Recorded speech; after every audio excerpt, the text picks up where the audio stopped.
D'un côté, la guerre physique, sanglante, de l'autre, la cyberguerre dans l'ombre, sur Internet. Depuis le début du conflit entre la Russie et l'Ukraine, une partie des offensives se déroule loin des armes, et jusqu'à présent, les forces de Vladimir Poutine sont tenues en échec.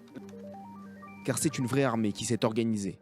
Nom de code, IT Army, et c'est sur le réseau social crypté Telegram que ces guerriers du web venus du monde entier coordonnent leurs attaques. Aujourd'hui, notre cible sera encore une fois le service de paiement en ligne Atoll. On a déjà attaqué ce service et depuis il se cache derrière des protections. Mais on va essayer de les mettre KO encore une fois.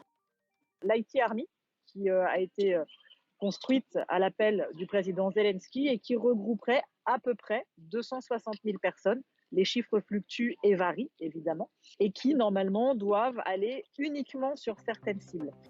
Des Russes qui piétinent, car il y a eu très peu de blocage en Occident, face à des Ukrainiens semble-t-il mieux préparés et surtout mieux soutenus. De la part de l'OTAN, mais aussi des États-Unis, qui les aident à muscler leur défense et leur réponse. Et les attaques de l'Ukraine vers la Russie sont protéiformes. Récupérer, par exemple, des coordonnées pour que les Ukrainiens appellent des Russes en leur faisant savoir ce qui se passait au début du conflit. Donc ça a été par un principe de piratage que des données ont été récupérées.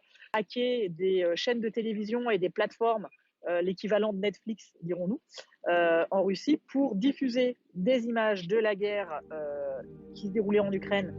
La cyberguerre peut aussi se traduire par des attaques sur les infrastructures, comme ces câbles sous-marins qui relient les pays entre eux. La crainte que la Russie les endommage et perturbe alors les communications Internet.